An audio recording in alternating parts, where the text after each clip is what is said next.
tudo bem? Hoje estou sozinho, o André teve um imprevisto no trabalho, teve que ficar até mais tarde, mas nós vamos adiante aqui na nossa Escola da Fé. Hoje o nosso encontro 19, nós vamos da questão 372 até a 400. Então vamos fazer nossa oração inicial. Em nome do Pai, do Filho e do Espírito Santo. Amém. Ave Maria, cheia de graça, o Senhor é convosco. Bendita sois vós entre as mulheres, bendito é o fruto do vosso ventre, Jesus. Santa Maria, Mãe de Deus, rogai por nós, pecadores, agora e na hora de nossa morte.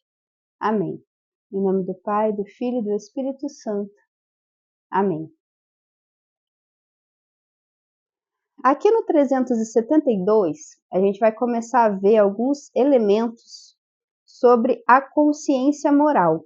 Como a gente falou nos encontros anteriores, nós estamos numa parte que ela antecede os 10 mandamentos. Então, são como que bases que o catecismo coloca, algumas noções que ele coloca para que a gente possa aprofundar bem quando chegar aos 10 mandamentos. Então, na 372, ele diz: o que é a consciência moral? A consciência moral presente no íntimo da pessoa é um juízo da razão que, no momento oportuno, impõe ao homem fazer o bem e evitar o mal. Graças a ela, a pessoa humana percebe a qualidade moral de um ato a ser realizado ou já realizado, permitindo-lhe assumir sua responsabilidade. Quando escuta a consciência moral, o homem prudente pode ouvir a voz de Deus que lhe fala.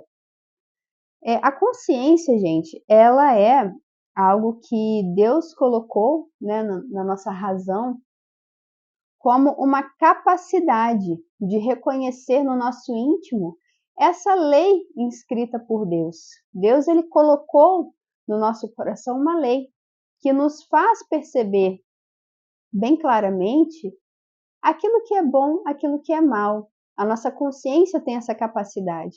E a partir dessa capacidade, a gente consegue reconhecer quando o ato é bom, quando o ato é mal. Mesmo que às vezes a gente já tenha feito esse ato. Quantas vezes a gente já ouviu falar, né? Aí eu coloquei a mão na consciência e vi que eu fiz errado. Esse colocar a mão na consciência significa isso. Você refletiu, você meditou, você entrou no seu íntimo e você percebeu que fez uma ação má, né? Então, essa consciência moral é exatamente essa voz de Deus que habita no nosso interior, né? Entre aspas, voz de Deus, mas é como se fosse essa nossa capacidade de discernimento entre o bem e o mal, que nos torna, então, responsáveis pelas nossas ações. 373. O que implica a dignidade da pessoa em relação à consciência moral? A dignidade da pessoa humana implica a retidão da consciência moral, ou seja, que esteja de acordo com o que é justo e bom, segundo a razão e a lei divina. Por motivo da mesma dignidade pessoal, o homem não deve ser obrigado a agir contra a consciência, e não se deve sequer impedi-lo, dentro dos limites do bem comum, de operar em conformidade com ela, sobretudo no campo religioso. Isso aqui é bem interessante, né? Porque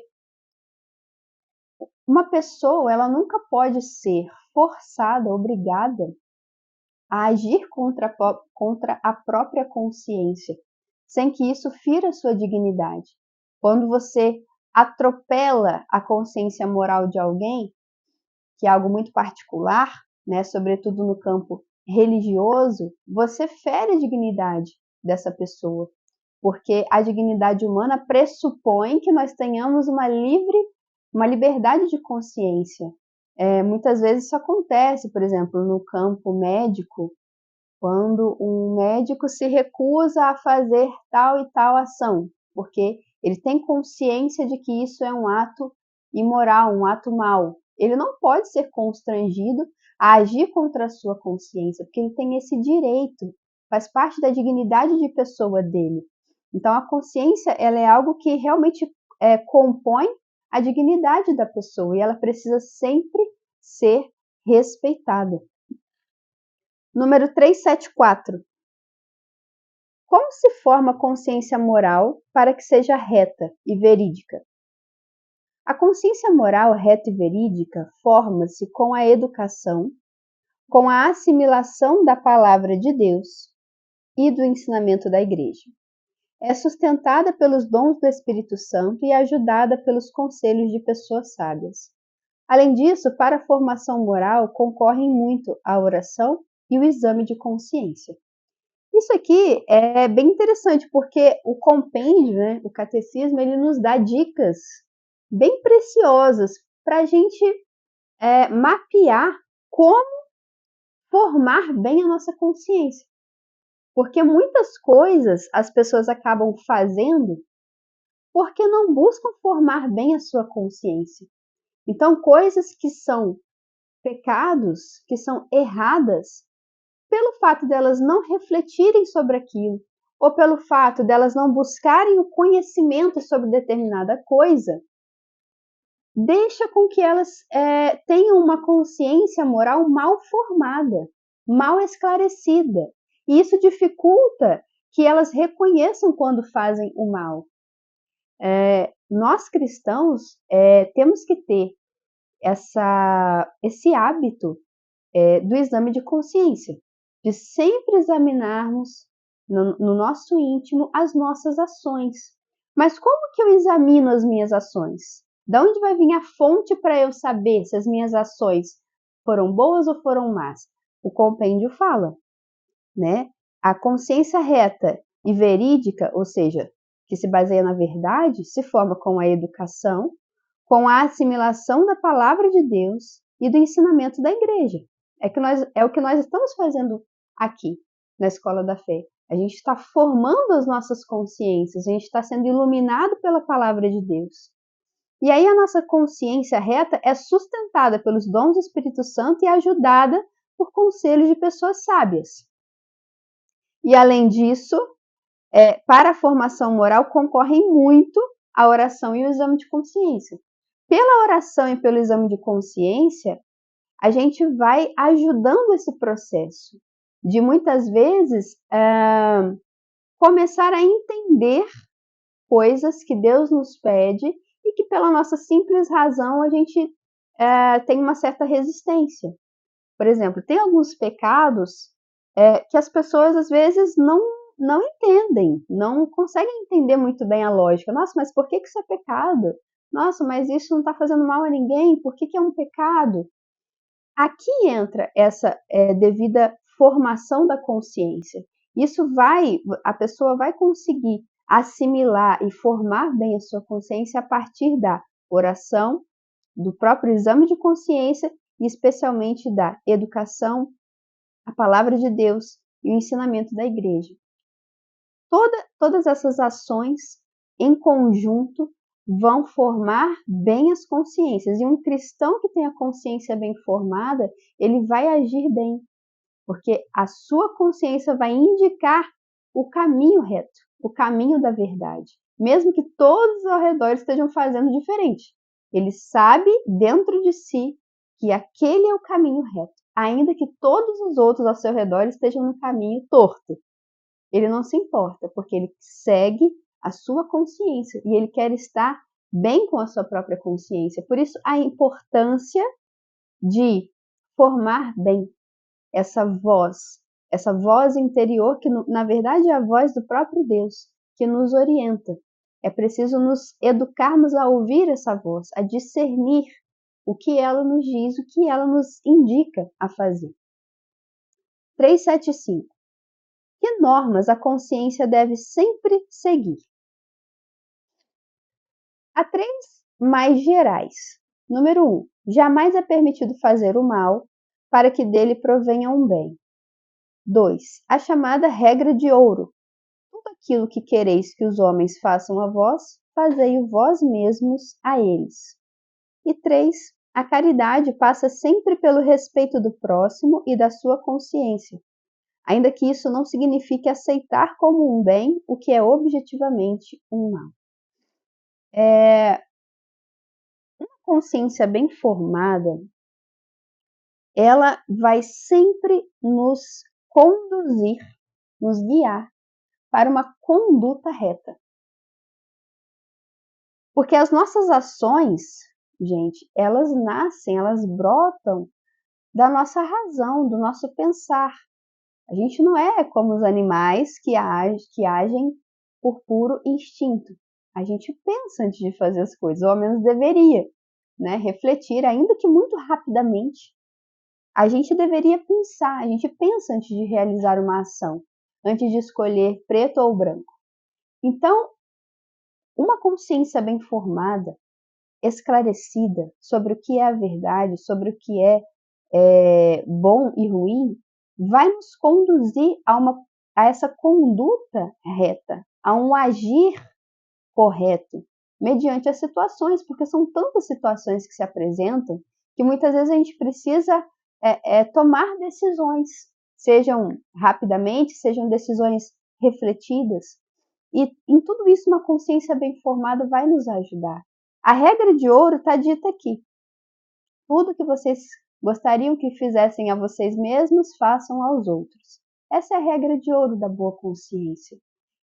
Se a gente agir de acordo com esse ensinamento de Cristo, muita coisa já se resolve, porque nós vamos estar sendo guiados pela caridade. Mas é importante também a gente buscar o conhecimento, a formação, para poder, de fato, seguir uma consciência que se baseia na verdade e não em achismos. Eu acho isso, eu acho aquilo. Não. A gente tem que saber o que Deus acha, o que Deus pensa. E a partir daí, moldar as nossas ações, a nossa conduta. 376. A consciência moral pode emitir juízos errôneos? A pessoa deve sempre obedecer ao juízo certo da própria consciência, mas pode emitir também juízos errôneos, por causas nem sempre isentas de culpa pessoal. Não é, porém, imputável à pessoa o mal realizado por ignorância involuntária, ainda que isso seja objetivamente um mal. É, portanto, necessário esforçar-se para corrigir a consciência moral dos seus erros. É aqui que entra o que a gente acabou de falar. Uma pessoa, ela pode sim emitir na sua consciência juízos errados. Ela acha que exemplo, ela acha que tal coisa não é pecado, porque ela nunca estudou sobre aquilo, que ela nunca se aprofundou sobre aquilo, e ela realiza aquilo, sem saber que era errado. Aquilo não deixa de ser um mal, mas a pessoa não vai ter tanta culpa assim, por ter realizado aquele mal. No entanto, ela tem uma parcela de culpa por não buscar a devida formação, porque a gente deve sempre buscar corrigir os nossos juízos, o que a gente pensa. Será que o que eu penso em relação a tal e tal assunto está de acordo com a lei de Deus? Está de acordo com o ensinamento da igreja? Será que esse assunto é um assunto neutro? Será que esse assunto é um assunto sério que eu devia me preocupar? Tal ato que eu faço, tal vício, e eu não estou dando a devida atenção? Nisso nós temos às vezes culpa. As pessoas muitas vezes vão vivendo, vão deixando a vida levar, sem se preocupar. Será que o que eu penso está de acordo com a vontade de Deus? E desse modo, a minha consciência está reta, está correta, está me conduzindo a ações corretas? Então aqui vai dizer, né? É necessário esforçar-se para corrigir a consciência moral dos seus erros. Isso acontece, muitas vezes a gente estuda um assunto, entende alguma coisa errada, forma um juízo errado, mas a gente precisa se esforçar para estar sempre purificando, para estar sempre buscando conhecimento, a palavra de Deus, e Deus, a oração, e Deus vai nos iluminando. Muitas vezes Deus vai incomodar o nosso coração a respeito de uma situação, e a gente, quando vai ver, é preciso corrigir alguma coisa ali. Então, Deus vai trabalhando mediante a nossa abertura, mediante a nossa busca. Ninguém nasce pronto, ninguém nasce sabendo tudo, Ninguém nasce sabendo uma lista daquilo que é certo e errado. A gente tem uma voz, a gente tem um sussurro de Deus no nosso interior, mas é nossa responsabilidade nos esforçar para purificar o nosso pensar, para buscar esse conhecimento. E tudo isso vai nos conduzir a uma vida mais virtuosa, que é o que a gente vai entrar aqui logo na próxima pergunta, a 377. Inclusive, gente, a palavra-chave do nosso encontro de hoje é virtude, tá bom? Virtude. O 377 vai dizer o que é virtude. A virtude é uma disposição habitual e firme de fazer o bem. O fim de uma vida virtuosa consiste em se tornar semelhante a Deus. Há virtudes humanas e virtudes teologais. Então, se a gente fosse ver, de acordo com a igreja, a definição de virtude é uma disposição habitual e firme de fazer o bem. Ou seja, é aquele impulso habitual, ou seja, que sempre acontece, que te leva ao bem. Essa é a virtude.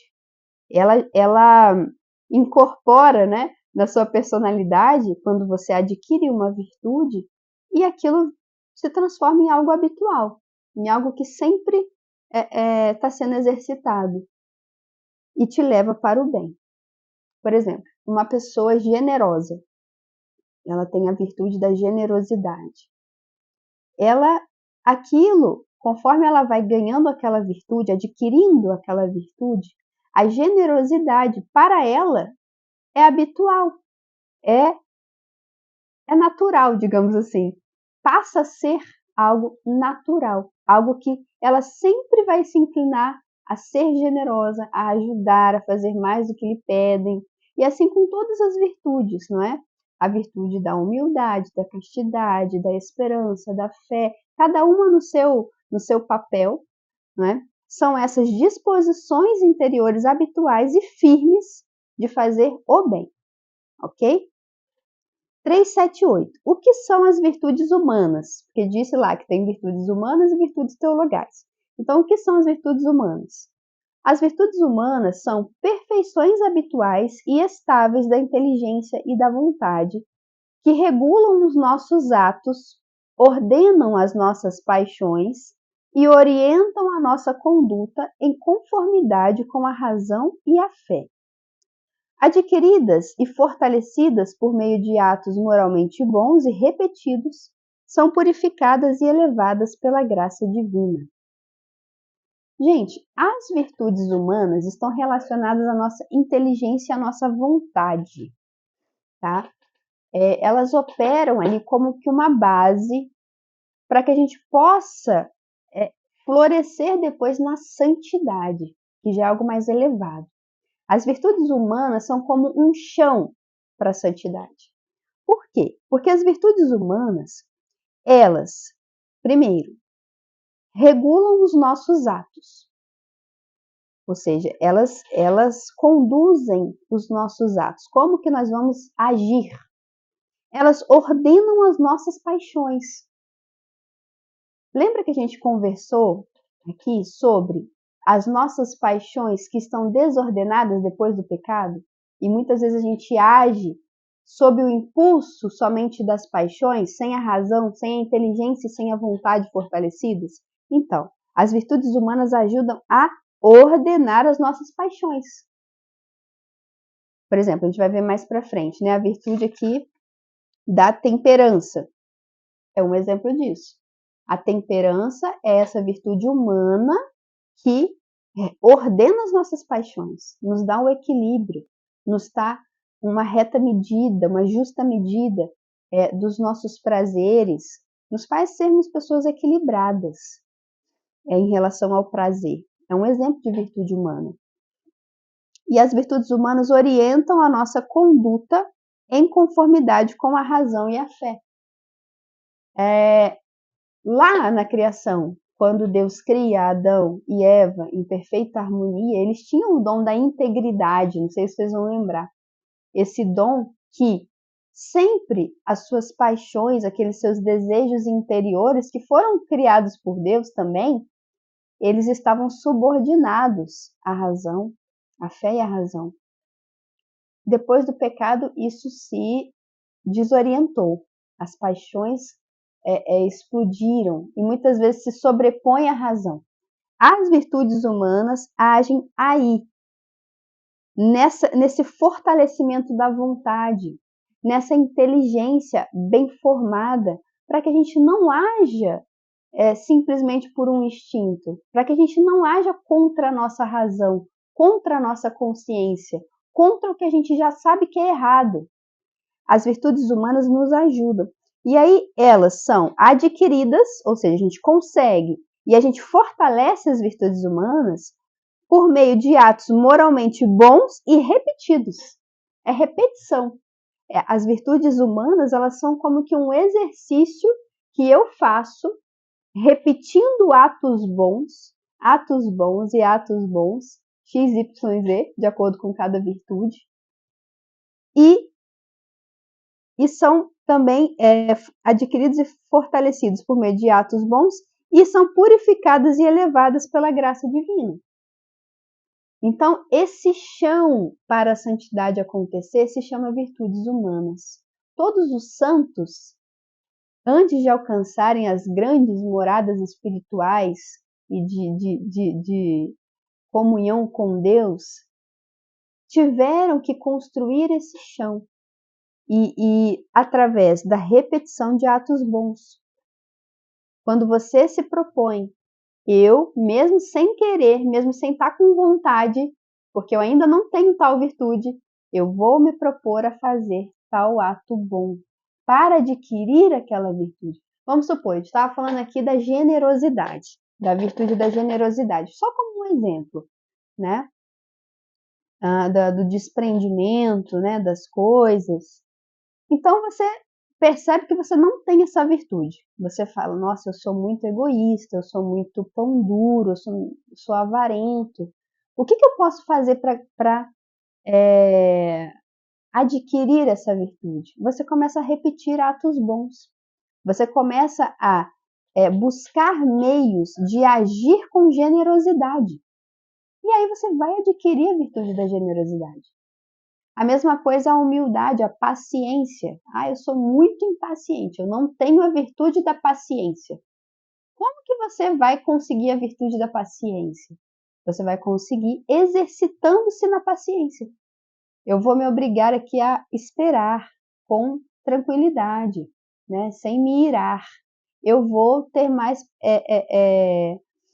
paciência, né? Mais, digamos assim, compaixão ali se os meus filhos fazem uma bagunça. E eu tenho logo essa tendência de ficar impaciente muito rapidamente, eu vou me segurar, eu vou segurar um pouco esse impulso. É assim que se treinam as virtudes humanas. É uma repetição como um exercício. No início, quando a gente vai para a academia, a gente fica todo quebrado, a gente dói, né? Dói tudo no dia seguinte. É a mesma coisa. No início é muito difícil. Quando você vê que você necessita adquirir uma virtude. Quando você começa a buscá-la, é muito difícil.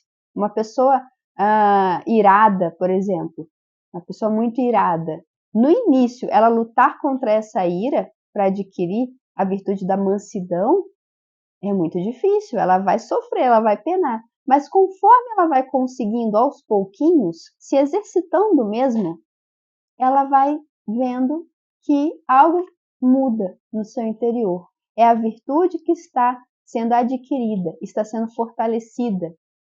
Então aquilo se torna de fato uma virtude, um hábito, né, uma disposição habitual para o bem. Ela que tinha uma disposição habitual para o mal, ou seja, para ser impaciente, para ser irada, começa a perceber que a virtude vindo devagarzinho, a sua disposição interior começa a mudar. E em vez de uma disposição para o mal, passa a ser uma disposição para o bem, para a paciência, para a mansidão, para a calma, para a tranquilidade.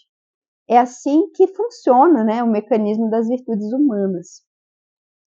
Então, no 379, quais são as principais virtudes humanas? São as virtudes denominadas cardeais. que agrupam todas as demais e que constituem os eixos da vida virtuosa. Veja bem, as virtudes cardeais, elas constituem os eixos de uma vida virtuosa. São elas: prudência, justiça, fortaleza e temperança. Então, a gente vai ver cada uma delas. O que é a prudência? 380. A prudência dispõe a razão a discernir em cada circunstância o nosso verdadeiro bem e a escolher os meios adequados para o pôr em prática. Ela guia as outras virtudes, indicando-lhes regra e medida. A prudência, gente, é uma virtude que ela nos ajuda, como fala aqui mesmo, né, a discernir em cada circunstância o que é melhor fazer. Isso é a prudência. Você para, você pensa, você pondera e você então consegue discernir o que é melhor, o que é o verdadeiro bem a se fazer naquele momento. Por isso a prudência, ela como que rege todas as outras virtudes, porque é esse senso, é esse bom senso, digamos assim, da nossa alma, que nos leva a tomar boas decisões, não é? Porque muitas vezes uma pessoa imprudente, ela vai achar que está fazendo um bem quando na verdade não está. Por exemplo, assim, uma mãe de família que quer todos os dias acordar 3 horas da manhã e ficar até 7 horas da manhã rezando pela sua família. Rezar é um ato bom, não tem nenhum impedimento dela fazer isso. Porém, pela virtude da prudência, ela precisa avaliar. Será que eu fazer tantas horas de oração, deixar de fazer o café da manhã para os meus filhos, porque nesse horário, né, ele já tem que, ou para o meu marido, ele já saiu de casa, faltar com os meus deveres familiares, será que isso é prudente? Entende? Então a prudência, ela é essa balança que nos ajuda a enxergar. Então muitas vezes a virtude da prudência vai dizer, fala assim, olha, não, acorde às 4, reze até às 6 e que você vai ficar melhor, você vai aguentar melhor, você vai servir melhor a sua família depois, você não vai atrapalhar a sua vocação, né, ali ao matrimônio, a sua rotina familiar de um modo tão agressivo, porque você tem uma vida leiga. Então, vejam, a prudência é como esse filtro. Eu dei um exemplo, mas são inúmeros exemplos, porque cada circunstância da vida, a gente tem que analisar as coisas, a gente tem que ponderar as coisas. Então, a prudência, ela age aí. Ela age fazendo com que a gente identifique o verdadeiro bem e fazendo com que a gente escolha os meios adequados para pôr em prática esse bem. É o exemplo que eu dei. A prudência, ela faria essa mulher ver, no caso dela, vamos supor, né, que era melhor ela rezar das 4 às 6 e depois ficar mais bem disposta do que ela acordar 2, 3 horas da manhã e ficar até 8 horas da manhã, que ia atrapalhar toda a vida dela. Então, aquele bem ia deixar de ser bem, ia começar a fazer um mal. Essa é a virtude da prudência, é uma balança, é um discernimento reto que nos ajuda a visualizar o bem. 381. O que é a justiça? A justiça consiste na vontade constante e firme de dar aos outros o que lhes é devido. A justiça para com Deus é chamada de virtude da religião.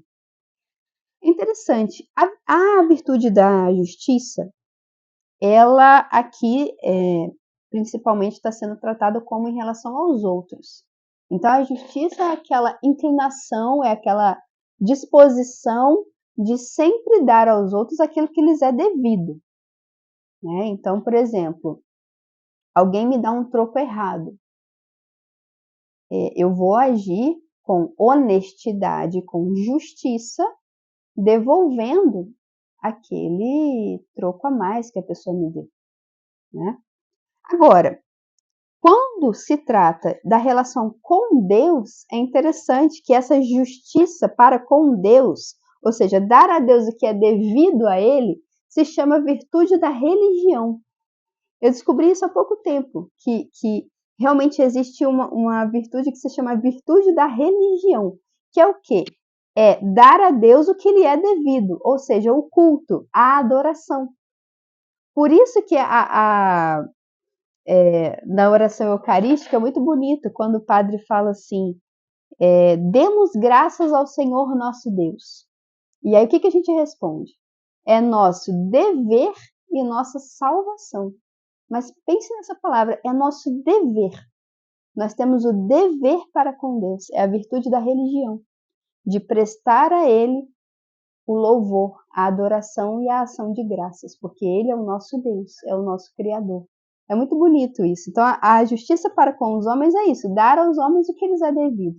E a Deus, dar a Deus o que lhe é devido, pela virtude da religião. 382. O que é a fortaleza? A fortaleza assegura a firmeza nas dificuldades e a constância na procura do bem, chegando até a capacidade do eventual sacrifício da própria vida por uma causa justa. A fortaleza, gente, é a virtude dos mártires, né? A fortaleza é realmente ser forte e estar disposto a resistir pelo bem, a resistir em nome da verdade. Como nos falta fortaleza muitas vezes, essa resistência, sabe? Esse couro grosso para lidar com zombarias, com injustiças que nos fazem, com afrontas à fé, com as próprias tentações. Muitas vezes não temos fortaleza suficiente para resistirmos, para nos mantermos firmes nas nossas convicções, nas nossas resoluções. A virtude da fortaleza é essa firmeza nas dificuldades, mesmo nos momentos difíceis, nos momentos tensos, quando a nossa fé é provada, nós nos mantemos firmes. É como aquela mulher muito virtuosa do Antigo Testamento, eu esqueci o nome dela, mas que tem uma passagem no Antigo Testamento, né, que ela tem os seus 7 filhos martirizados pela verdade. Ainda é no Antigo Testamento, né, mas já é uma figura ali dos santos mártires, e ela se mantém firme e encorajando os filhos a darem a sua vida pela verdade, por Deus. Isso é a virtude da fortaleza, né? É a ilustração realmente da virtude da fortaleza. Essa firmeza, mesmo nas situações mais difíceis. É a virtude própria dos mártires, é a virtude própria de todos os cristãos, né? Que temos que ter em alguma medida. 383. O que é a temperança? A temperança modera a sedução dos prazeres, garante o domínio da vontade sobre os instintos, e dá capacidade de equilíbrio no uso dos bens criados. A temperança, gente, como a gente já mencionou, é essa virtude que modera os nossos prazeres, que faz com que a gente não seja escravo dos nossos instintos. E ela pode se manifestar, esse equilíbrio, de maneiras muito diversas. Por exemplo, ela pode se manifestar impedindo que a gente fique escravo de comer demais, que a gente fique escravo de dormir demais, que a gente fique escravo de comprar demais, que a gente fique escravo de beber, né, exageradamente, bebidas alcoólicas.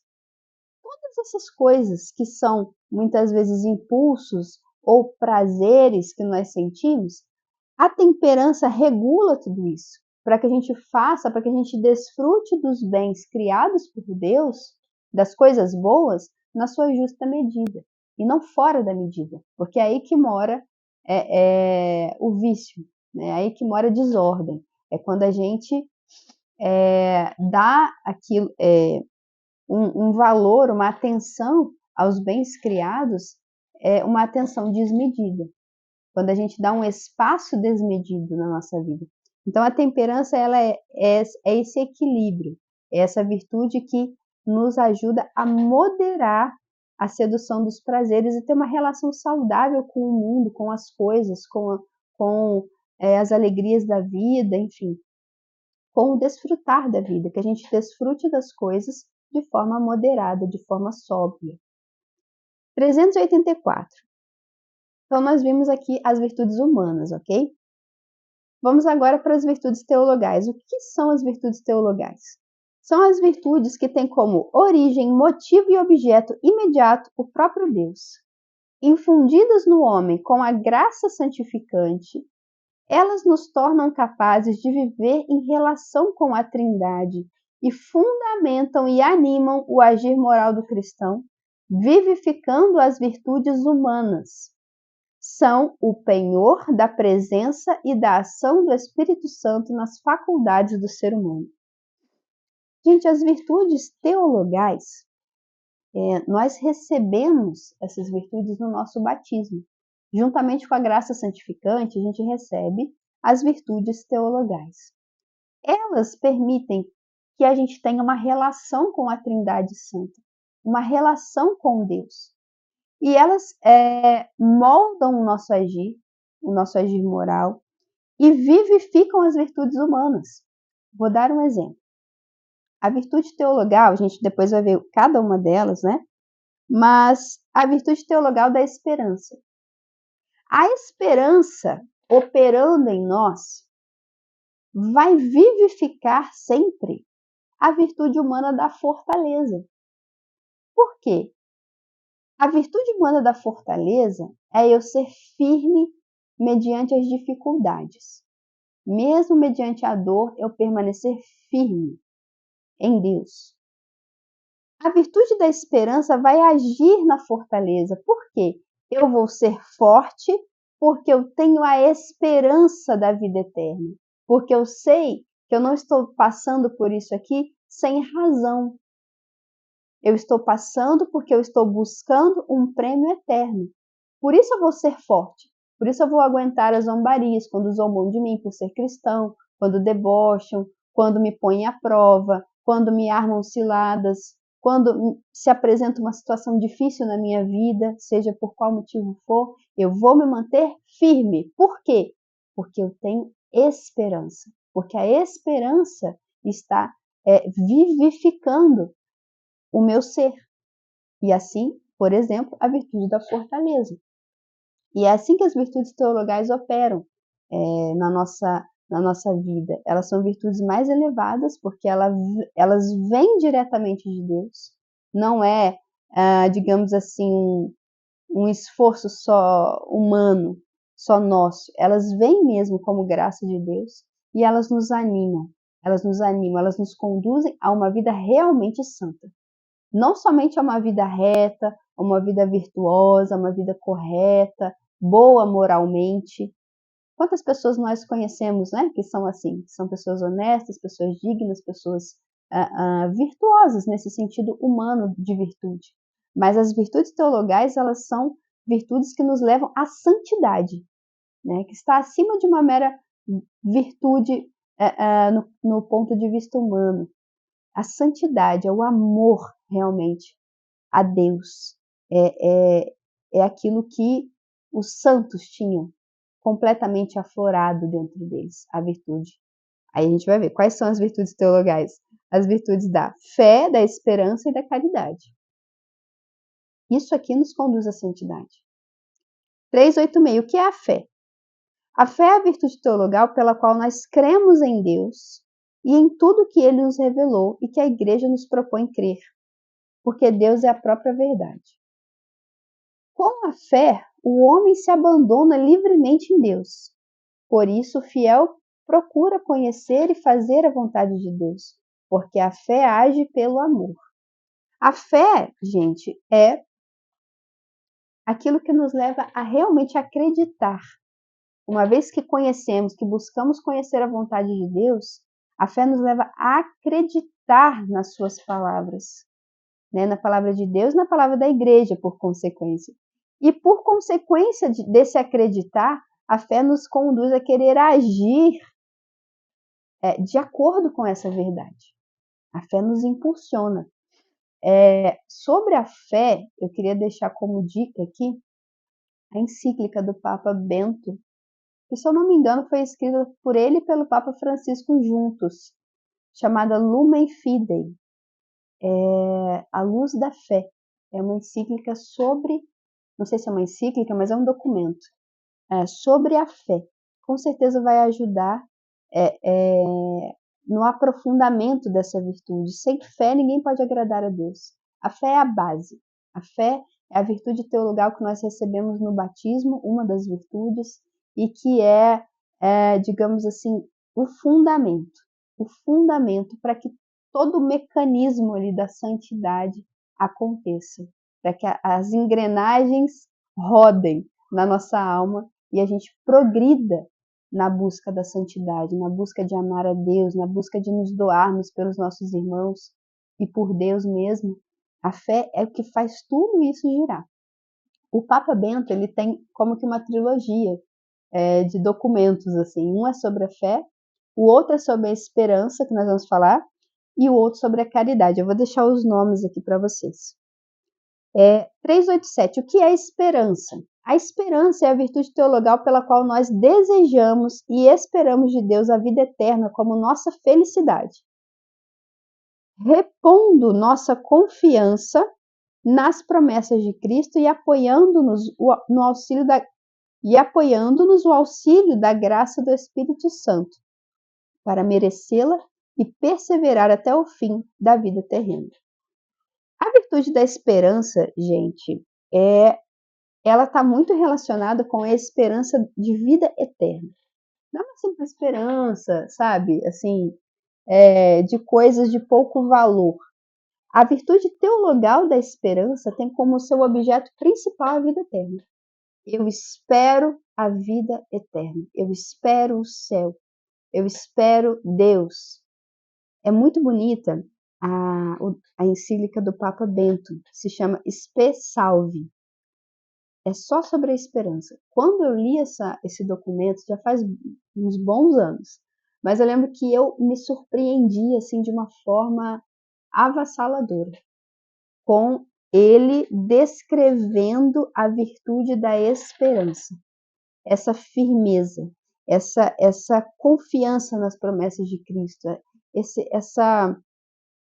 esse desejo, sabe, que não se apaga do céu, a esperança, essa firmeza. Quando, por exemplo, a gente vê alguém que perde, né, um ente querido, mas está firme, porque tem dentro de si, operando dentro de si, a virtude da esperança, que sabe que essa terra não é o fim, mas que a nossa verdadeira esperança é Cristo, é o céu, é a vida eterna, é a eternidade. 388. E o que é a caridade? A caridade é a virtude teologal pela qual nós amamos a Deus acima de tudo e o nosso próximo como nós mesmos por amor de Deus. Jesus faz dela o mandamento novo, a plenitude da lei. Ela é o vínculo perfeito e o fundamento das outras virtudes, que anima, inspira e ordena. Sem ela, não sou nada e nada lucro. A virtude da caridade, gente, é o amor. A virtude da caridade, ela nos faz justamente sermos santos, porque ela é o amar a Deus sobre tudo e amar aos outros por amor a Deus. Então a caridade, ela nos impele a uma vida santa, a uma vida reta, a uma vida boa, a agirmos como verdadeiros filhos de Deus. Sem a caridade, nós não chegamos ao céu. Sem a virtude da caridade, sem o amor. Caridade aqui, gente, não quer dizer caridade no sentido de, sabe assim, filantropia, ajudar os pobres. Isso está incluso também na virtude da caridade, mas é aquela caridade enquanto virtude, enquanto graça que queima no meu interior para que eu ame a Deus e para que eu ame o meu próximo por amor a Deus. Essa é a caridade. Essa é a plenitude da lei. Por quê? Se eu tenho as outras virtudes, mas eu não tenho a caridade, vai me faltar algo. É como a parábola do bom samaritano, por exemplo. É como, vamos dar um exemplo mais próximo. Você está num domingo à noite, você ainda não foi à missa, é o último horário, e você está cumprindo ali o seu dever, né? Você está exercitando a virtude da religião, que nos manda dar a Deus o culto devido, ir à missa aos domingos, e você está no caminho. E no seu caminho acontece alguma situação, um acidente, alguém que passa mal, alguém que está extremamente necessitado, e você precisa ajudar. Você para, você ajuda, você gasta o seu tempo, né? Amando aquela pessoa, ajudando aquela necessidade. Se você não conseguir chegar a tempo para a Santa Missa, você não pecou. Porque a caridade, o amor, ele supera todas as coisas. Ele é a lei suprema. Entendem? O amor, ele é o que realmente importa em nossa vida, né? Então é claro que se eu deixei de cumprir um dever que é um sério dever que eu tenho, de ir à missa aos domingos, por quê? Aí é porque eu tive um grave dever de caridade, de amor para com o meu próximo, que se apresentou inesperadamente para mim, está justificado a minha falta, né, de não ter ido à missa. Para dar um exemplo, a caridade ela é o vínculo perfeito, ela é o fundamento de todas as outras virtudes. É por isso que Jesus ele ficava tão frustrado quando ele via o modo de agir dos fariseus, porque ele dizia: esse povo me honra com os lábios, mas o seu coração está longe de mim. Ele via que as pessoas faziam coisas, atos externamente bons e louváveis, mas que não eram animados por esse amor a Deus, por esse amor ao próximo. Eram animados por tantas outras coisas interiormente, mas Deus vê o coração. Deus vê o coração. E a santidade é exatamente a virtude da caridade explodindo, explodindo. Os santos são aqueles que são abrasados de caridade para com Deus e, por consequência, para com o próximo. É por isso que os santos são capazes de atos que a gente fica de boca aberta, de amor ao próximo, de amor a Deus, a gente não compreende. Por quê? É a virtude da caridade, é a virtude do amor que está operando neles, que está agindo neles e está, por assim dizer, os configurando cada vez mais a Cristo. Porque Deus é amor. Deus é amor. E quanto mais a gente ama, quanto mais a gente verdadeiramente se doa pelo amor, mais perto de Deus a gente fica. Mais perto de Deus a gente se coloca e mais parecido com Deus a gente é. 389. O que são os dons do Espírito Santo? Os dons do Espírito Santo são disposições permanentes que tornam o homem dócil para seguir as inspirações divinas. São 7: sabedoria, inteligência, conselho, fortaleza, ciência, piedade e temor de Deus.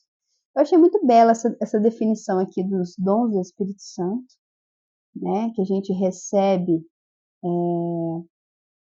já recebe no batismo, mas que eles são mais aflorados no nosso crisma, que, em resumo, eles nos tornam dóceis a Deus, dóceis para seguir as inspirações divinas. Esses são os dons do Espírito Santo.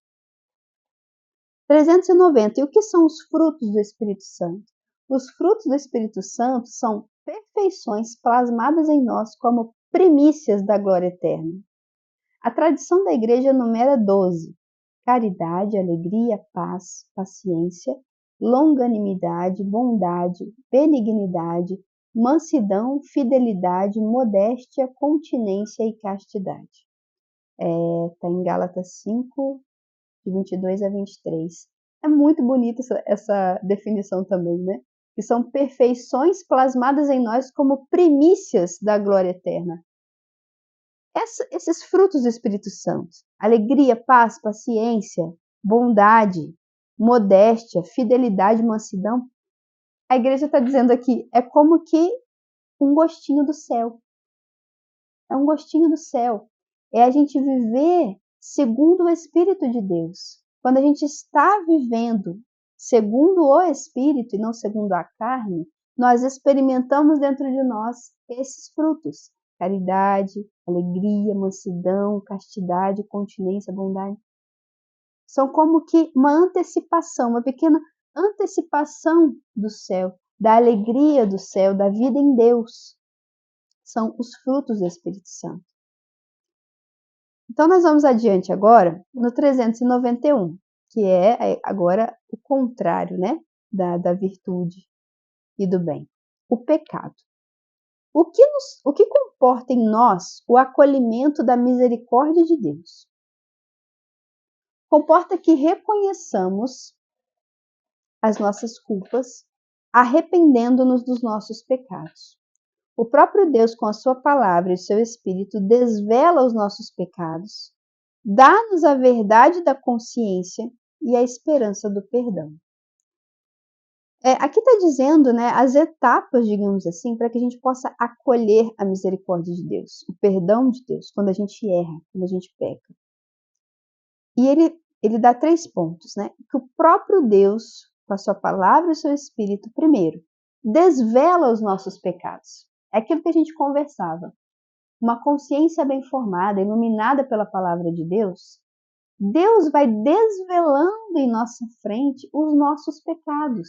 O Espírito Santo vai nos mostrando, sabe? É como um médico, né? Que a partir de um raio-x, ele vê lá no seu interior aonde está com problema, aonde está precisando de cura.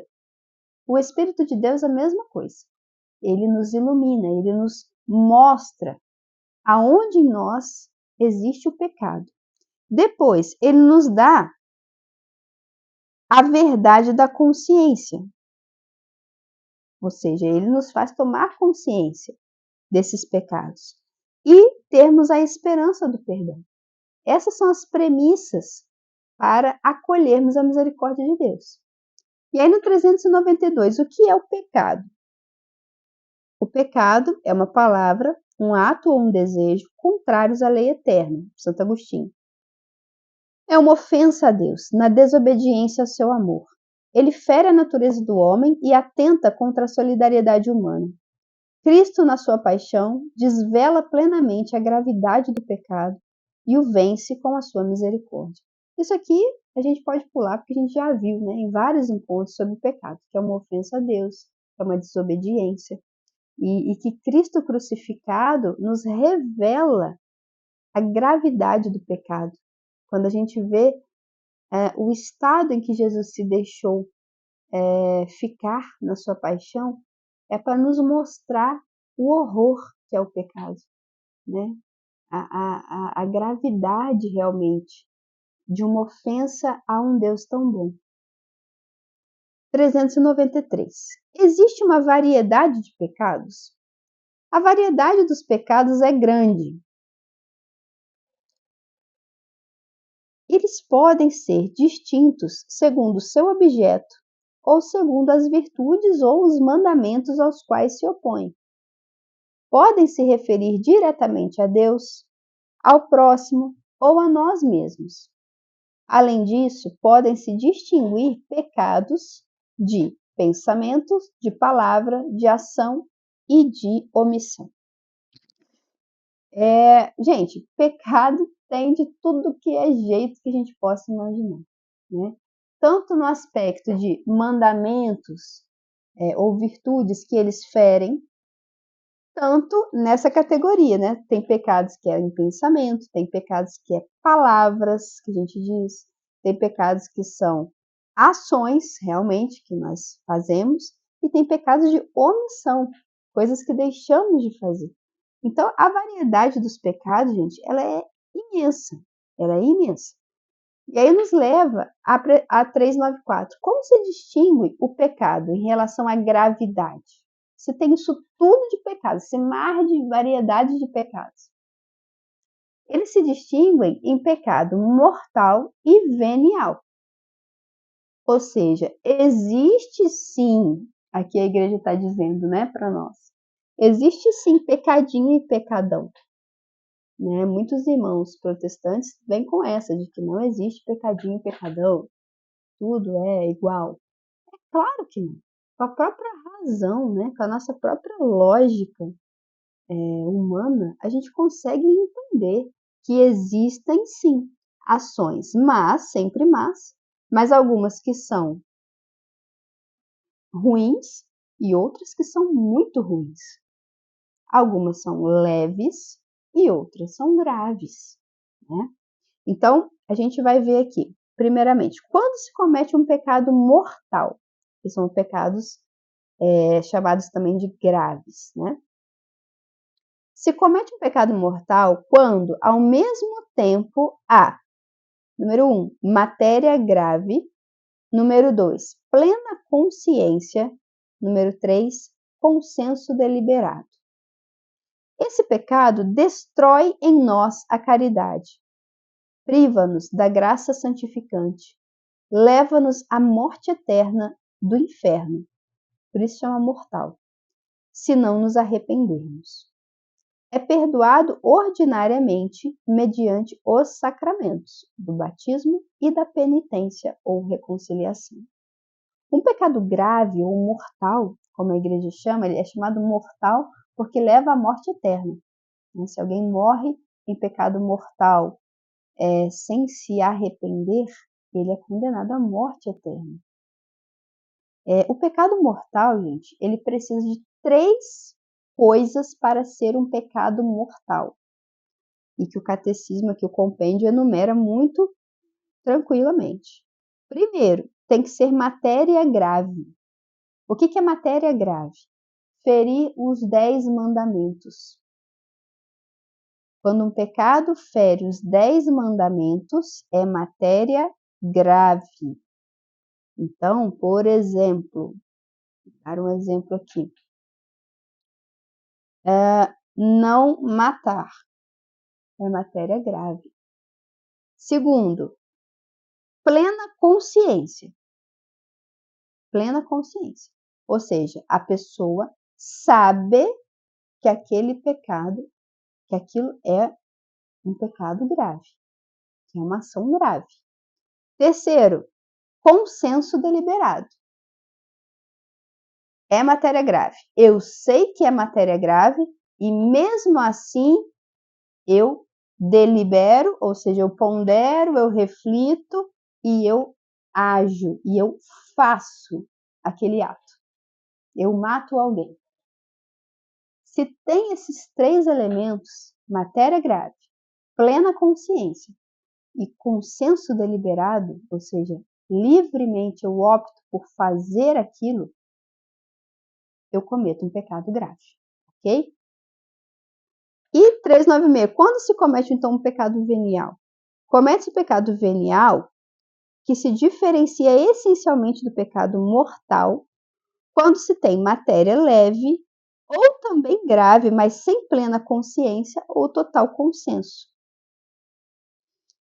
Ele não rompe a aliança com Deus, mas enfraquece a caridade, manifesta uma afeição desordenada pelos bens criados, obstaculiza os progressos da alma no exercício das virtudes e na prática do bem moral, merece penas purificadoras temporais. Vamos lá, vamos em partes.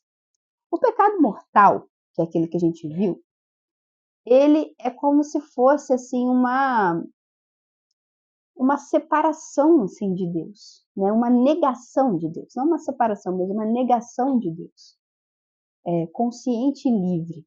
Por isso, se alguém morre em pecado mortal, ele está no inferno, porque deliberadamente ele está escolhendo negar a Deus.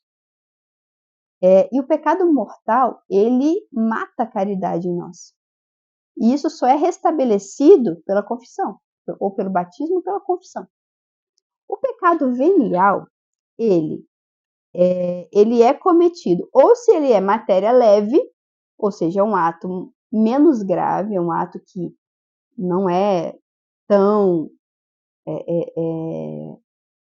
grave assim, né? Não tem consequências tão ruins como aqueles que têm a matéria grave, ou ele é venial quando ele tem a matéria grave, mas a pessoa faz sem consciência ou sem total consentimento, ou seja, ela fez porque alguém obrigou ela a fazer, né? Então, isso se torna um pecado venial, ok? O pecado venial, ele não rompe a nossa ligação com Deus, ele não mata a caridade, né? Por isso a gente pode, por exemplo, eu estou com pecados veniais, que infelizmente são comuns que nós cometamos, né? Eu posso comungar, porque os pecados veniais são perdoados no próprio ato penitencial, né? Na própria Eucaristia perdoa os nossos pecados veniais, porque eles não são graves. Porém, o pecado venial, eu não posso me habituar a ele. Por quê? É o que diz aqui. Ele não rompe a aliança com Deus, mas enfraquece a caridade, manifesta uma afeição desordenada pelos bens criados, aquele desequilíbrio, né?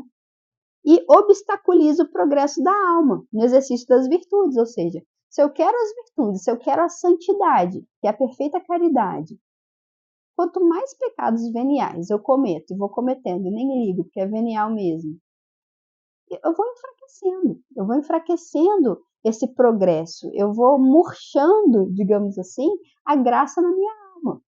Então a gente tem que, primeiramente, sempre romper de uma vez por todas com os pecados mortais, lutar até o sangue para não cometer pecados mortais, tá? E um segundo passo depois deste é não estou mais pecando mortalmente, né? Tô tranquilo, tô conseguindo levar a minha vida em estado de graça, legal. Eu vou começar a lutar contra os meus pecados veniais, né? Vou começar a prestar atenção, prestar mais atenção nas minhas atitudes para que esses pecados veniais ou leves não sufoquem a graça de Deus, não me sejam um obstáculo para o meu progresso espiritual, para a minha santidade. Porque se a nossa meta é o céu, se a nossa meta é amar a Deus, a gente vai se esforçar para pecar cada vez menos, para cada vez estarmos mais livres para amar, cada vez mais virtuosos, cada vez mais santos mesmo. Então, os pecados veniais a gente também tem que prestar atenção, né? 397. Como prolifera em nós o pecado? O pecado leva ao pecado e a sua repetição gera o vício. Quem nunca viu uma história assim, né? Uma pessoa que tem um hábito ruim e de repente ela vai alimentando aquele hábito ruim, ela não se posiciona, não combate, e aquele hábito vai puxando mais repetições e repetições, e quando ela vê, ela já está presa, não somente num hábito ruim, mas num vício. Ela já está dependente, já está escrava daquele ato, daquela coisa. Então, o pecado ele tem esse poder, digamos assim, de proliferar, de nos viciar, nos escravizar. 398, o que são os vícios? Os vícios, sendo o contrário das virtudes, lembra que as virtudes são disposições habituais para fazer o bem? Então, eles são o contrário das virtudes. São hábitos perversos que ofuscam a consciência e inclinam ao mal. Os vícios podem estar unidos aos 7 pecados chamados capitais, que são soberba, avareza, inveja, ira, impureza, gula, preguiça ou assídia. Os pecados capitais, né? que são vícios, que são defeitos, muitas vezes, gente, eles ocorrem por pecados que a gente vai repetindo. Às vezes são até pecados veniais, mas que a gente vai repetindo, repetindo, repetindo, e aquilo vai gerando um vício, né? Por exemplo, o vício da gula, o vício da preguiça. Muitas vezes se aloja na nossa alma porque nós fomos repetidamente pecando venialmente nessas áreas, e quando vemos, estamos gulosos, preguiçosos ou irados, estamos presos à impureza, né? Não conseguimos ter uma vida casta, estamos chafurdando aí na pornografia, que leva ao adultério, enfim. Os pecados capitais muitas vezes brotam, esses vícios, da repetição de pecados veniais. Por isso a gente tem que tomar cuidado. 399. Existe uma responsabilidade nossa nos pecados cometidos pelos outros? Existe essa responsabilidade quando neles cooperamos com culpa. Então, assim, existe, né? Quando a gente vê alguém fazendo mal e a gente ajuda a fazer esse mal, né, tendo a consciência deliberadamente, a gente também tem uma responsabilidade, né, sobre o pecado das outras pessoas. Então, é preciso tomar cuidado. E 400, né, para a gente encerrar, o que são as estruturas do pecado? São situações sociais ou institucionais contrárias à lei divina, expressão e efeito de pecados pessoais. Quando a igreja usa esse termo, é interessante ele explicar aqui as estruturas de pecado. É quando o pecado, que sempre começa, né? Que sempre são, na verdade, pecados pessoais, ou seja, alguém comete um pecado, mas vários alguéns cometendo um pecado acabam erguendo estruturas de pecado. O que são estruturas de pecado? É o pecado que foi, digamos assim, assumido por uma sociedade, por um determinado grupo, como normal. Então a gente vê, por exemplo, né? Hoje nós temos uma grande estrutura do pecado que por exemplo, alguns países onde se tem legalmente o aborto como algo bom, como sendo um direito, como sendo uma conquista. Isso é uma estrutura de pecado, né? É um reflexo, como diz o compêndio, de pecados pessoais que se torna junto, né, todos esses pecados pessoais, né, de alguém que começou a defender o aborto, que convenceu um político, que convenceu uma população que aquilo era bom, e forma uma estrutura de pecado, né? Um outro exemplo, o nosso mundo, ele está extremamente sexualizado, extremamente banalizado, né? A família, a relação homem e mulher, o uso da sexualidade, isso é uma estrutura de pecado, né? Quando a gente olha num outdoor, num programa de televisão às 2 horas da tarde, pessoas praticamente nuas e insinuações, falta de pudor, tudo isso são reflexos de estruturas de pecado. Quando a sociedade já assumiu o pecado como que um estilo de vida. Essas são as estruturas de pecado, que sempre são, na verdade, um conjunto de pecados pessoais, né, de várias pessoas que acabam refletindo em toda a sociedade, acaba tendo impacto, né, em toda a sociedade. Essas são as estruturas de pecado, tá, gente? A gente vai então encerrando por aqui.